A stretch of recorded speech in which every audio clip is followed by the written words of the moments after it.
هذا البرنامج برعاية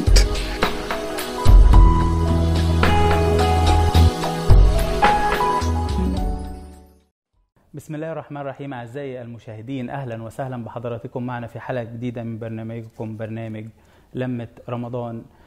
كل سنة وحضراتكم طيبين ورمضان كريم عليكم. معايا النهاردة ضيوف أعزاء. هنبدأ بحلقتنا النهاردة بالرياضة وفوائد الرياضة وإزاي أحافظ على جسمي، وإزاي أعرف إن ابني ده موهوب في لعبة معينة أو في مجال معين. هنبدأ حلقتنا النهاردة مع ضيوف مميزين. بينورني النهاردة في الاستوديو الكابتن محمد عبده. أهلا وسهلا بحضرتك. كابتن محمد عبده طبعا المدير الفني لنادي شباب خورشيد والمدير ومدرب منتخب الإسكندرية للكونغ فو. أهلا وسهلا بحضرتك. نورتنا النهارده في الحلقه. معانا ايضا البطل المصطفى عبد الفتاح. اهلا وسهلا. وايضا معانا ياسين محمد عبده. منورين. هبدا مع حضرتك يا كابتن محمد. حابين في البدايه نعرف يعني ايه رياضه الكونغ فو بصفه عامه يعني. بسم الله الرحمن الرحيم. اولا انا بتشرف ان انا موجود مع حضرتك النهارده. رياضه الكونغ فو مقسومه لجزئين، جزء ساندا اللي هو القتالي، وجزء اسلي اللي هو الاستعراض. الساندا عباره عن لك وركل وطرح. يعني اللاعب بيعمل الثلاث حاجات، بيعرف يضرب بوكس كويس، بيعرف رجله بيركل بيها كويس، بيعرف يرمي مصارعه كويس. فرق بينها وبين الكاراتيه ان برضو الكاراتيه في جزء قتالي وجزء استعراضي. الجزء القتالي بالنسبه للكاراتيه ان هو عباره عن كنترول اكتر ما هو ضرب قوي. يعني اللاعب في الكاراتيه بيعتمد على الكنترول اكتر. بالظبط. احنا عندنا في الكونغ فو ما فيش الكلام ده. الكونغ فو بتضرب بقوه وبسرعه، عشان خاطر زي ما قلت لحضرتك ان في مصارعه، فانت الضربه لازم تخش بسرعه وتطلع بسرعه عشان خاطر ايه ما تتعلقش. غير طبعا الكيك بوكس تحط قوه، لان الكيك بوكس 7 ستايلات. في اللي هو الضرب خفيف الله ينور عليك. الكونغ فو بيعتمد اكتر حاجه يعني دلوقتي على المصارعه، الرميات كتير. ودلوقتي بقى عندنا تنوع كتير للمدربين. عندنا في اسكندريه بقوا شطار جدا، وعندنا يعني جهاز فني المنتخب من عندنا من اسكندريه. كابتن حسين عبد الموجود، كابتن اشرف فوزي، كابتن احمد علي، كابتن احمد عبد الرازق، مدربين اسكندريه. وكابتن عماد عيسى مدرب منتخب مصر للعموم. عندنا قامات رياضيه كتير في اسكندريه. طبعا النهارده من مكاننا كل التحيه وكل التقدير يعني. ربنا يخليك. طيب حابين برضو نعرف يعني بتتميز ايه رياضه الكونغ فو عن اي رياضات تانية؟ اولا الكونغ فو بالنسبه للاطفال بتدي ثقه للطفل كبيره جدا ان هو يقدر يدافع عن نفسه في اي موقف من المواقف بيتعرض لها. بيقدر يدافع عن نفسه، بتقوي شخصيه، بتنمي الذكاء. يعني لعيبه الكونغ فو بتكون مميزه جدا دراسيا. بنعتمد احنا في القصه دي يعني المواهب في الكونغ فو مش كتير. المواهب في الكونغ فو قليله. يعني مثلا كل 100 لاعب بيطلع لاعب او 2 لعيبه بالكتير قوي موهوبين عندهم الموهبه بتاعت ربنا سبحانه وتعالى. غير كده كله بيكتسب. يعني اللعيب احنا اللي بنعلمه المهاره ازاي التدريب. الله ينور. ازاي يضرب، وازاي يمسك، وازاي يرمي، وازاي يضرب، وازاي يعرف يتحرك، ازاي يعرف يخش جوه الخصم يضرب كويس ويطلع من غير ما يتمسك. عشان ما المصارعه القانون عندنا بيعتمد نقطتين ونقطه. نقطه يعني اللكمه في الوش بنقطه، اللكمه في الصدر بنقطه، الضرب في الفخذ بنقطه، الاعتلاء بالمصارعه ان هو واحد يقع والتاني فوق منه ده بنقطه، اللعبه بنقطتين، الضرب في الجذع بنقطتين، الاسقاط الكامل نقطتين، الخروج بره البساط بنقطتين. بس الخروج بيكسب اللاعب نص جوله، بمعنى انت لو خرجت اللاعب مرتين خارج البساط خلاص الجوله انتهت. حتى لو انت كسبان كتير يعني حاطط ابناط كتير وخرجت بره البساط، انت كده مرتين كده انت خسرت. ايوه. يبقى لازم اللاعب يحافظ ان هو يفضل على المسافه اللي موجوده المحدده له، اللي هي بتبقى 8 متر في 8 متر 8 وال2 متر الامان. تمام. لينا كلام كتير طبعا، بس حابين نسال مصطفى بقى. مصطفى، انت بدات رياضه من امتى؟ من انا عندي 7 سنين. يعني بقالك كام سنه كده؟ 3 سنين ونص. بدات مع الكابتن محمد، بتتمرن معاه كويس يعني؟ قول لنا بقى ايه بقى قصه الشهادات اللي معاك دي؟ لا دي قصه طويله. طب احكي لنا، احنا بنسمعك اهو. مرت بكفاح كمان. طيب معاك حصلت على بطولات ايه بقى؟ في بطوله افريقيا. تمام. دي كانت مركز تاني. ممكن نعرضها كده على الكاميرا؟ ايوه تمام، هنا اهو. ايوه تمام. وفي بطوله، كانت بطوله اسمها ايه، بطل الحزام. كابتن ممكن يساعدك برضه. تمام ممتاز. وفي كانت بطوله ابطال البحر المتوسط. تمام. مركز ايه طيب؟ طمنا كده. اول كله طيب. اول الا بطوله افريقيا. بطوله افريقيا خدت فيها ايه؟ مركز تاني. طب ممتاز على فكره، يعني مستوى حلو قوي. ودي برضو كانت بطوله ابطال البحر المتوسط. تمام. كانت فين بقى؟ كان مكانها فين؟ دمياط. في دمياط. تمام كده. ودي بطوله الجمهوريه. تمام. ده سنده يا كابتن ولا؟ سنده. كله سنده صح؟ كله سنده. ودي الجمهوريه للقطاع الشمالي. تمام ممتاز. ودي كانت بطوله بطل المحافظه. تمام. محافظه الاسكندريه. ودي بطوله الجمهوريه الصور للانديه. تمام. ودي كانت بطوله بطل ابطال الوشو. تمام. ودي كانت بطوله اسكندريه للمواهب. ممتاز. ودي بطوله القطاع الشمالي. تمام. ودي كانت بطوله الشهيد احمد بنسي. تمام. بس قول لي بقى، انت بتلعب في وزن كام بقى؟ انا عندي احزمه افريقيه. لا الوزن بتاعه كابتن، بوزنه بيلعب في وزن ايه؟ بيلعب 26 كيلو. الوزن ده على فكره بيكون في عدد لعيبه كتير صح؟ ده اسمه ميزان الطيارات. بتبقى سرعه، يعني اللعيبه بتميز في الميزان ده بالسرعه. سرعه جامده جدا. ايوه ماشي. يعني مثلا في بطوله الاسكندريه الميزان ده لعب من الدور ال 128. يا خرابي. ده كده هتكون على كذا يوم دي التصفيات. بنقعدوا 4 ايام نلعبوا. ايوه لحد ما توصل بقى للدور الثمانية والاربعة وتدخل بقى في المربع. بالظبط كده. تمام. ماشي. عايز تقول ايه؟ كانت الشهاده دي كانت البطوله دي اللي بيحصل على المركز الاول كان بياخد حزام. تمام. ورينا الحزام بتاعها. ممتاز. ده طبعا حزام، ده احتراف، ده حاجه جميله، مش اي حد بيحصل عليه طبعا. ألف مليون مبروك يا مصطفى. وعايز أعرف منك برضو قبل ما أروح كده لياسين، أنت ليه اخترت الرياضة دي بقى؟ ليه اخترت رياضة عنيفة زي كده؟ حاسس إن أنت واثق من نفسك كده ومحدش يقدر يعتدي عليك؟ حاجة كبيرة إن شاء الله. لسه بقى ما ندخل بقى على الأمنيات والحاجات دي. ياسين، أنت عندك كم سنة الأول؟ عندي 10. 10 سنين؟ بسم الله ما شاء الله. عايز أقول لك حاجة، أنت بتتمرن وشايف معاك ما شاء الله ميداليات وشهادات كتير. تمام. عايز اعرف برضو مستواك في الدراسه ايه؟ كويس في الدراسه. عشان ده رقم 1 طبعا يا كابتن. التعليم رقم 1 بجانب طبعا الرياضه. يعني ممكن بقى تقول لنا بقى، احنا الشهادات اكيد زي مصطفى صح؟ عرفنا بقى ايه بقى الميداليات دي بتاعت افريقيا. وريني كده اهم حاجه، اعلى حاجه طبعا يا كابتن اللي هي اعلى حاجه افريقيا صح؟ اعلى حاجه افريقيا.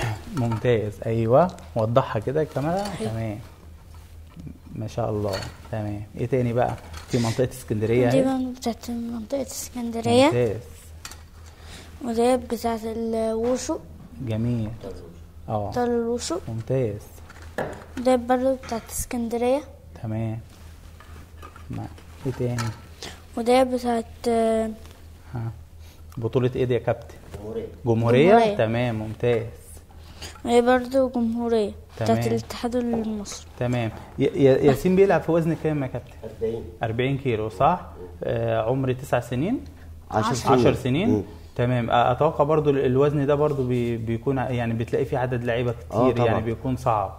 ايوه الموازين بتبقى كلها صعبه. الموازين اللي بتبقى فيها اعداد قليله، يعني مثلا من اول في المراحل اللي هم الصغيرين من اول 56 وانت 56 60 65 70 اه بيبقى العدد مفيش مش عدد كبير. كتير قوي. ممكن يلعبوا مثلا من ال 16 من الثمانية. ايوه الموازين دي عشان بيبقى في يعني في المرحله دي الوزن التقيل ما بيبقاش كتير بالظبط. الموازين التقيله ما بتبقى في المراحل الكبيره في السن. تمام. ياسين قول لي بقى انت ليه اخترت الرياضه دي؟ يعني ليه؟ عن النفس بتخليني متحمس كده بتحافظ على صحتك طبعا، تخلي صحتك كويسه. تمام. في حد بيضربك ولا بيعتدي عليك كده في المدرسه ولا حاجه، ولا بتدافع عن نفسك كويس؟ لا بدافع عن نفسي. ما ينفعش يبقى معاك الشهادات دي كلها وحد يضربك. كمان مصطفى في منتخب مصر الاولمبي ان شاء الله، ده اللي بتعدي الاولمبياد 2026 ان شاء الله. منضمين بالفعل للمنتخب يعني ان شاء الله في قطاع اسكندريه. طيب ما شاء الله ممتاز، دي حاجه برضو يعني كويسه، مش اي حد يوصل لها يعني. لا تمام. الكونغ فو طبعا انا بشوف في احزمه وفي مستويات، يعني حابين نعرف كام حزام بقى في رياضه الكونغ فو؟ بالنسبه للمصري وفي مصري وفي افريقي.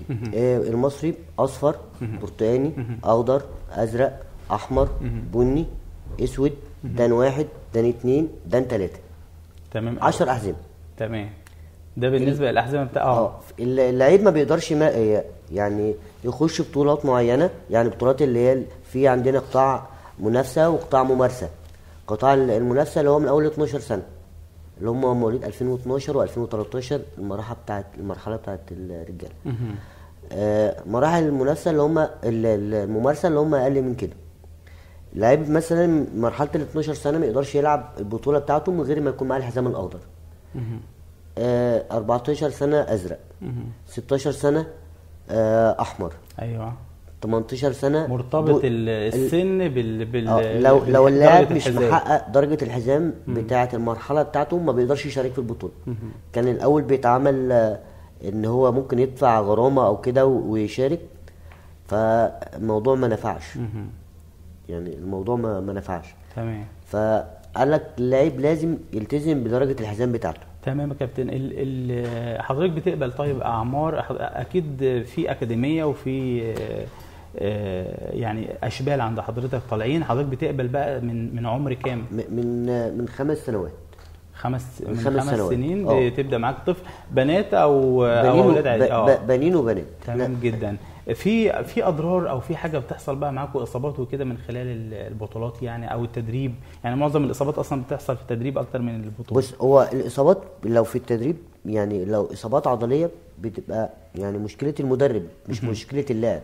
الاصابات العضليه دي لازم المدرب يكون مهتم بمرحله التسخين دي كويس جدا عشان يقدر يحمي اللاعب. ربنا سبحانه وتعالى خلق لنا جسمنا عشان نستأذنه قبل ما نعمل اي حاجه. بالظبط. يعني انا جسمي مثلا هشتغل برجلي، فانا هشتغل مثلا استرتشات او تقويات على المكان اللي انا بستخدمه اكتر عشان خاطر احميه واحمي نفسي من الاصابات. اما الاصابات بقى مثلا الكسور الخلع ده بتاعت ربنا. صح. بس وارده. بس مش وارده بنسبه كبيره. ايوه. يعني وارده بس مش بوارده بنسبه كبيره. يعني ممكن المراحل اللي هي بتبقى مثلا من اول 18 سنه وال20 سنه والعموم بيبقى فيها نسبه اصابات بس مش كبيره برضو، اللي يعني زي الناس متوقعه ان الاصابات بتبقى جامده. لا مش للدرجه دي يعني. تمام. مصطفى، حابين نعرف بقى نفسك ايه توصل لايه بقى في مسيرتك الرياضيه دي ان شاء الله؟ بطل عالم. دي اكبر حلم اللي عند اي لاعب طبعا، يبقى هو يبقى بطل عالم ويرفع علم مصر طبعا. ياسين انت كمان نفسك تبقى ايه؟ بطل عالم وبطل اولمبي ان شاء الله. ربنا يوفقكم يا رب ونشوفكم دايما كده في تقدم، والمره الجايه تجيبوا لنا شهادات بقى بطولات العالم وبطولات اولمبيه وحاجات اكتر من كده بكتير. بكون سعيد جدا من اولياء الامور اللي بيهتموا ان اولادهم يستمروا في التمرين كويس، يحصلوا على بطولات، وكمان يشاركونا هنا في البرامج التلفزيونيه ويعرضوا مواهبهم دي. فانا بقدم لاولياء امورهم طبعا كل التحيه وكل التقدير. يعني سعدت جدا بيكم يا اولاد، وان شاء الله نشوفكم في حلقات تانية. مصطفى، تحب تشكر حد كده قبل ما ننهي؟ ابويا وامي. ومين تاني؟ مدربك طبعا اكيد. كابتن طبعا. ابويا وامي ومدربي يعني ليهم كل التحيه وكل التقدير. ياسين؟ مدربي وابويا وامي. ليهم كل التحية وليهم كل التقدير.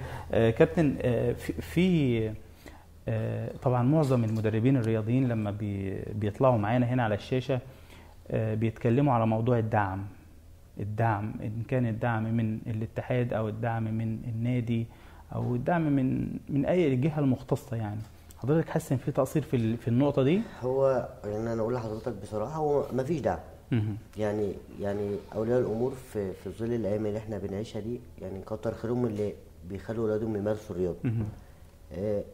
الدعم بيكون في البطولات اللي هي الدولية، بطولة العالم، بطولة أفريقيا. إحنا لسه عاملين ترتيب عام أول بطولة أفريقيا، بطولة العرب في دولة تونس، عاملين ترتيب عام أول ساندا وأساليب.